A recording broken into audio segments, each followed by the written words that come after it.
Suicide Squad is the third film in the DC Extended Universe, is directed by David Ayer, and stars a group of supervillains who were put together by Amanda Waller, played by Viola Davis, because she believes they can do some good, even though they're criminals. This group of villains is including, but not limited to, Harley Quinn, played by Margot Robbie, Deadshot, played by Will Smith, and a bunch of other ones you probably forgot about. So, welcome to the third review of DC Week leading up to Justice League. So, let's continue on with Suicide Squad. So, like the previous two reviews, let's start with the positives. First off, Margot Robbie is Harley Quinn. It's just great to finally get Harley Quinn into a live-action form, because up until now she's only been in animated movies, TV shows, and comic books, and she's a character people have been wanting to see for a long time, myself included. Margot Robbie's got the look down, she's got the voice, she can play the ditzy, "Oh, Mr. J," but she can also be the smart, manipulative Harley Quinn, so she captures it very well, she looks great, sounds great, and well, I just want to see more Harley Quinn.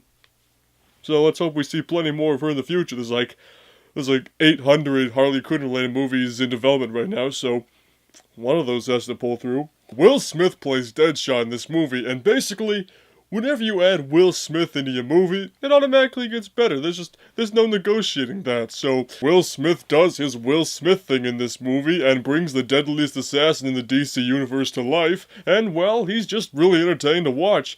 And also he gets to square off with Batman early in the movie, so that's pretty cool. Viola Davis is Amanda Waller in this movie, and when I first heard she was being cast as Amanda Waller, I was like, yes, perfect, do it. I like it, because, well, if you've seen her in the show How to Get Away with Murder, you know she could pull off a role like this. I mean, in a movie with characters like Killer Croc, she somehow gets to be the scariest character of them all, and you really don't want to get on her bad side. Although it was kind of funny, because another actress that was considered for Amanda Waller was Oprah Winfrey, which, yeah, I definitely would not have preferred her, but it also would have been kind of fun to see Oprah Winfrey play Amanda Waller, because then she could be like, when she first meets the Suicide Squad, be like, "You get a bomb in your head? You get a bomb in your head? Everybody gets a bomb in their head!" Oh yeah, and Jai Courtney's in this movie as Captain Boomerang. Somehow these guys managed to make Jai Courtney work. Props to you guys, props to you.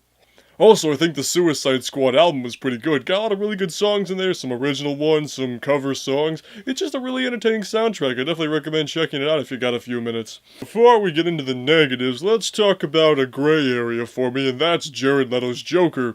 Now, I consider it a gray area because I don't want to give a full opinion on his Joker. I don't think you really could at this point because, first of all, he was only in the movie for like 25 seconds or something.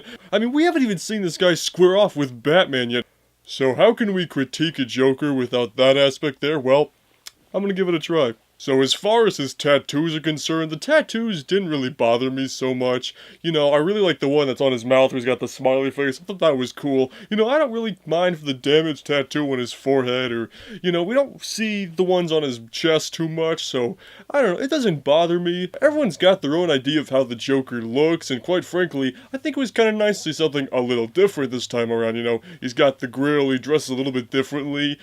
He doesn't wear enough purple for my tastes, but I don't know, I kind of like the way he looks, and also, he's really unsightly looking, which I think a Joker really needs to be ugly as fuck. You don't want to look at a Joker and be like, "Oh, you a sexy motherfucker." No, you want to be like, "Oh, please don't hurt me while laughing at me." So yeah, the Joker, he's kind of got some Ace Ventura type mannerisms. He's got a couple of weird little things about him, but I really don't want to judge him too much till we see more of him, which I have no idea when we're actually going to see him, because just like Harley Quinn, there's like 8 million other Joker movies in development right now, so we're bound to see him again eventually, so we just gotta wait and see what happens. So if you saw my Batman v Superman review, then you know how I mentioned the theatrical cut was choppy as hell. And well, unfortunately, Suicide Squad suffers from the same thing. It's a very choppy movie. You know, this is another example of Warner Brothers being like, I like what you're doing here,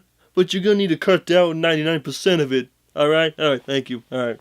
But the choppiest parts of the movie are from the very beginning up until the point where they assemble the team at the airport. You know, it's just like chop, chop, chop, chop, chop, chop, chop, chop, chop, chop, chop, chop, chop, chop, chop, chop, chop. But then things kind of slow down a little bit more when they get to the city and all the fighting and all the good stuff happens. But yeah, this movie is just not cut together very well, which I know part of why that is because, you know, they made some really good trailers and Warner Bros. Was like, people are really lacking the trailers for the Suicide Squad. And our movie's not like that. I know, let's get the trailer companies to cut together the movie. Because, you know, cutting together a 2.5-minute trailer is the same thing as cutting together a 2-hour movie. Logic. And of course, Suicide Squad did have an extended cut on the Blu-ray, but this only adds like 10 more minutes, and it really just feels like the extended cut of a comedy movie. You know, a lot of comedy movies, when they're released on Blu-ray, they come with the unrated edition, which is like 10 more minutes of footage. I was like, why not just add that in there? It doesn't increase the length that much, but the one thing I do like about the extended cut over the theatrical cut is showing this one flashback scene between Joker and Harley Quinn, which I think is a really good moment. If you've seen the movie, definitely you know what I'm talking about, so yeah, you could go either way with this cut. You can either watch the extended cut, you can watch the theatrical. It doesn't really matter. If you didn't like the movie, neither is going to change your mind. So, but I think the biggest problem with this movie is that the Suicide Squad is used for the wrong reasons. You know, if you've seen Arrow on the CW, then you get a better idea of what the Suicide Squad's about, you know. They're not the Avengers stopping mindless minions with some mystical antagonist with a giant wormhole in the sky. And also, can we just stop with the goddamn wormholes, please? Speaking of the villain, Cara Delevingne plays the Enchantress in this movie, and she has a motivation. She's like supposed to like build a machine, a thing, and destroy the planet with it.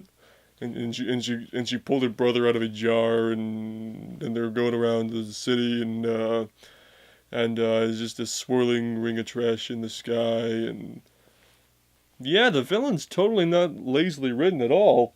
So on the one hand, I feel sorry for this movie because, you know, David Ayer only had like 8 weeks to write the movie, which is not a sufficient amount of time, and, you know, Warner Brothers clearly made all these unnecessary changes to it. You know, from the Comic-Con trailer, it looked like we were going to get kind of this dark and gritty look at like the seedy underworld of the DC Universe, which I think that direction could have really worked. But then they made some really cool trailers and like, nope, make it like that. We don't want this dark and gritty shit no more.